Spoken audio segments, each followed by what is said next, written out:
ഈ ശുശ്രൂഷയിൽ വെച്ച് നമുക്ക് പരസ്പരം തമ്മിൽ കണ്ടുമുട്ടാൻ കർത്താവ് പ്രത്യേകം അനുഗ്രഹിച്ചു.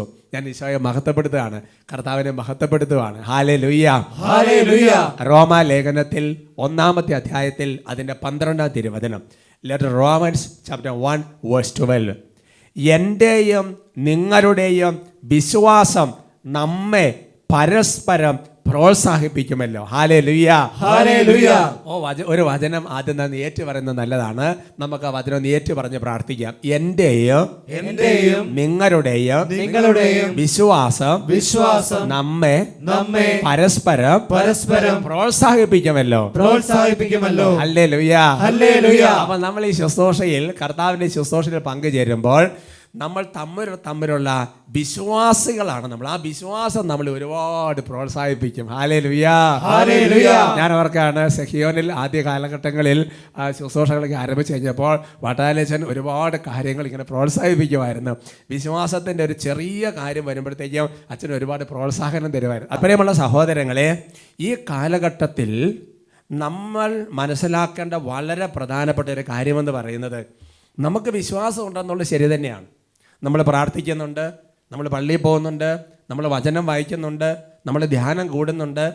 അങ്ങനെ വിശ്വാസത്തിന് യോജിക്കുന്ന ഒരുപാട് തരത്തിലുള്ള ഭക്താഭ്യാസങ്ങൾ നമ്മുടെ ജീവിതത്തിലുണ്ട്. അതെല്ലാം വളരെ നല്ലത് തന്നെ, അതെല്ലാം വേണം താനും. എൻ്റെ പ്രിയപ്പെട്ട സഹോദരങ്ങളെ, അതുകൊണ്ട് മാത്രം നമ്മുടെ വിശ്വാസം നമ്മൾ കാത്തു സൂക്ഷിച്ചതുകൊണ്ട് മാത്രം, നമ്മുടെ വിശ്വാസം നമ്മുടെ ജീവിതത്തിൽ നമ്മൾ പരിശീലിച്ചത് കൊണ്ട് മാത്രം, എൻ്റെ സഹോദരങ്ങളെ, നമ്മുടെ രക്ഷ ഉറപ്പാകുന്നില്ല. മറിച്ച് നമുക്ക് കർത്താവ് തന്നിരിക്കുന്ന ഈ ഒരു വിശ്വാസം, ആ വിശ്വാസം നന്നായിട്ട് ജീവിച്ച് മാത്രമല്ല അനേകരിലേക്ക് ഈ വിശ്വാസം എത്തിക്കാനുള്ള വലിയ ഒരു ഉത്തരവാദിത്വമുണ്ട്. അത് ഈ കാലഘട്ടത്തിൻ്റെ ഒരു ദൗത്യമാണ്. അത് ഈ കാലഘട്ടത്തിൻ്റെ ഒരു പ്രത്യേക ആവശ്യമാണ്. അതുകൊണ്ട് എൻ്റെ പ്രിയപ്പെട്ട സഹോദരങ്ങളെ, നമുക്ക് ഈ ശുശ്രൂഷ തുടക്കത്തിൽ തന്നെ പ്രത്യേകം ഒന്ന് പ്രാർത്ഥിക്കാം.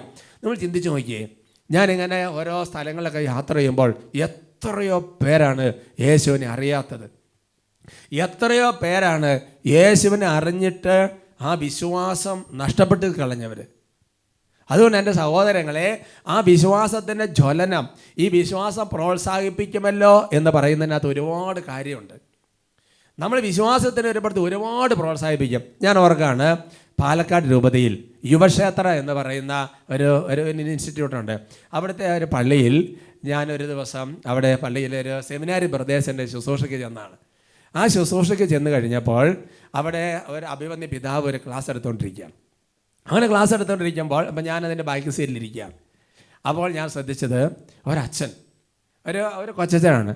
ആ കൊച്ചച്ഛൻ പെട്ടെന്ന് പള്ളിയിലേക്ക് കയറി വന്നു. അങ്ങനെ പള്ളിയിലേക്ക് കയറി വന്നാൽ, അപ്പോൾ സാധാരണഗതിയിൽ ഒരു പിതാവ് പ്രസംഗിച്ചുകൊണ്ടിരിക്കുന്നതൊക്കെ എന്ന് പറഞ്ഞാൽ പെട്ടെന്നൊന്ന് കുമ്പിട്ട് ഒരു ചെറിയ പിതാവിൻ പുത്രനൊക്കെ വെച്ച് പെട്ടെന്ന് അവിടെ ഇരിക്കാനാണ് ഒരു സാധ്യതയുള്ളത്, ഒരു നോർമൽ സാധ്യത. പക്ഷെ ഞാൻ നോക്കുമ്പോൾ ഈ കൊച്ചച്ഛൻ ചാപ്പലിൽ കയറി വളരെ ആദരപൂർവ്വം മുട്ടുകുത്തി ഒന്ന് താണു വണങ്ങി നന്നായിട്ടൊന്ന്, ശരിക്കും പറഞ്ഞാൽ അത് ശരിക്കും മനസ്സിരുത്തി നന്നായിട്ടൊന്ന് കുരിശ് വരച്ച് ഒന്നുകൂടെ താണു വണങ്ങിയ ശേഷം ആ ചാപ്പലിലേക്ക് ഇരുന്നു. സത്യത്തിൽ എൻ്റെ പ്രിയപ്പെട്ട സഹോദരങ്ങളെ, അത് വിശ്വാസം ജീവിക്കുന്ന ഒരു പ്രവൃത്തിയാണ്. ആ പ്രവൃത്തി കണ്ടപ്പോൾ വാസ്തവത്തിൽ എന്താ, എനിക്ക് ഭയങ്കര പ്രോത്സാഹനമായി. ഞാൻ എന്നെക്കുറിച്ച് തന്നെ ചിന്തിച്ചു. അതിനുശേഷം എൻ്റെ ജീവിതത്തിൻ്റെ വ്യത്യാസം വന്നത്, ചാപ്പലിൽ കയറി കഴിഞ്ഞാൽ എന്ത് സംഗതിയാണെങ്കിലും ശരിക്കും മുട്ടുകുത്തി നന്നായിട്ട് ഒരു കുരിശ് വരച്ച് പ്രാർത്ഥിച്ച് ആചാരം ചെയ്തിട്ട് ഇരിക്കുക എന്നുള്ളതാണ്. അത് പണ്ട് ചെറുപ്പകാലത്തിലൊക്കെ അങ്ങനെ ചെയ്തുകൊണ്ടിരുന്നത്. ഒരു സമയം കഴിയുമ്പോൾ പലവിധ സാഹചര്യങ്ങൾ കൊണ്ടോ പലവിധ കൺസെപ്റ്റ് മാറുന്നതുകൊണ്ടോ മാറാം. അപ്പോൾ നോക്കിയേ, ഒരാൾ ചെയ്യുന്ന ആ വിശ്വാസത്തിൻ്റെ പ്രവൃത്തി വലിയൊരു പ്രോത്സാഹനമായി. Hallelujah, hallelujah. ഇപ്പോൾ ഒരു പക്ഷേ ഞാൻ ഈ കാര്യം പറഞ്ഞത് അനേകർക്കൊരു പ്രോത്സാഹനമായിട്ടുണ്ടാവും. അതാണ് പറയുന്നത്, എൻ്റെയും നിങ്ങളുടെയും വിശ്വാസം നമ്മളെ പരസ്പരം പ്രോത്സാഹിപ്പിക്കുമല്ലോ. പറഞ്ഞേ hallelujah, hallelujah. Praise the Lord, praise the Lord. അതുകൊണ്ട് നമ്മളെ സംബന്ധിച്ചിടത്തോളം ഓരോ സ്ഥലങ്ങളിലും, ഓരോ വ്യാപാരങ്ങളിലും, ഓരോ കോളേജാകാം, സ്കൂളാകാം, സ്ഥാപനങ്ങളാകാം, വർക്ക് ചെയ്യുന്ന സ്ഥലമാകാം, ഇടവകയാകാം, എന്ത് തന്നെ ആകട്ടെ, അവിടെയെല്ലാം നമ്മളിങ്ങനെ വിശ്വാസത്തിൽ ഉജ്ജ്വലിപ്പിക്കുന്ന ഒരുപാട് കാര്യങ്ങൾ നമ്മൾ ചെയ്യണമെന്ന് ദൈവാത്മാവ് ആഗ്രഹിക്കുന്നുണ്ട്. അങ്ങനെ വിശ്വാസത്തിൽ ഉജ്ജ്വലിപ്പിക്കുന്ന പ്രവർത്തികൾ ചെയ്ത് അനേകരെ വിശ്വാസത്തിലേക്ക് കൂട്ടിക്കൊണ്ട് വരണമെങ്കിൽ അത് പരിശുദ്ധാത്മാവിൻ്റെ പ്രവർത്തനമാണ്. അത് നമ്മുടെ പ്രവർത്തനമല്ല, അത് ഈശോയുടെ പ്രവർത്തനമാണ്, അത് സ്വർഗത്തിൻ്റെ പ്രവർത്തനമാണ്. അതുകൊണ്ട് തന്നെ സ്വർഗത്തിൻ്റെ ഒരു അഭിഷേകം നമ്മൾ നേടിയെടുക്കണം. എൻ്റെ പ്രിയപ്പെട്ട സഹോദരങ്ങളെ, കഴിഞ്ഞ കാലഘട്ടങ്ങളിൽ വിശ്വാസത്തിൻ്റെ മേഖലയിൽ ജീവിച്ചത് പോലെയല്ല. ഈ ഒരു കാലഘട്ടം എന്ന് പറഞ്ഞാൽ പ്രത്യേക കാലഘട്ടമാണ്. അപ്പൊ ഈ കാലഘട്ടത്തിനനുസൃതമായ ഒരു അഭിഷേകം നേടിയെടുക്കണം. ഈ കാലഘട്ടത്തിൽ സുവിശേഷ വേല മുന്നോട്ട് കൊണ്ടുവന്ന ഒരു അഭിഷേകം നേടിയെടുക്കണം. ഈ കാലഘട്ടത്തിൽ വിശ്വാസം പ്രഘോഷിക്കുന്ന ഒരു അഭിഷേകം നേടിയെടുക്കണം. ഈ കാലഘട്ടത്തിൽ വിശ്വാസത്തിന് സാക്ഷ്യം വഹിക്കുന്ന ഒരു അഭിഷേകം നമ്മൾ നേടിയെടുക്കണം. Hallelujah, hallelujah. അതുകൊണ്ട് എൻ്റെ സഹോദരങ്ങളെ, നമ്മളിങ്ങനെ ശുശ്രൂഷകളെ സംബന്ധിക്കുമ്പോൾ, ഈ കൂട്ടായ്മയിൽ പ്രാർത്ഥിക്കുമ്പോൾ, ഇപ്പം നമ്മൾ ഒറ്റയ്ക്കല്ല, വലിയൊരു കൂട്ടായ്മയുടെ ഭാഗമായിട്ടാണ് നമ്മൾ ശുശ്രൂഷയെ സംബന്ധിക്കുന്നത്. അപ്പോൾ ആ ഒരുമിച്ചുള്ള കൂട്ടായ്മയിൽ പ്രാർത്ഥിക്കുമ്പോൾ അങ്ങനത്തെ ഒരുപാട് അഭിഷേകങ്ങൾ നമ്മുടെ ജീവിതത്തിൽ വെളിപ്പെടും. കർത്താവെ, ഒരു പുതിയൊരു അഭിഷേകം ഞങ്ങൾക്ക് നൽകണം. ഓരോ ശുശ്രൂഷ ഒരു പുതിയ അഭിഷേകം കർത്താവ് വെളിപ്പെടുത്തും. ഒരു പുതിയ കൃപ കർത്താവ് തരും. ഇപ്പം നമ്മൾ വായിച്ച റോമ 1:12 തൊട്ട് മുകളിൽ ഒരു വചനമുണ്ട്.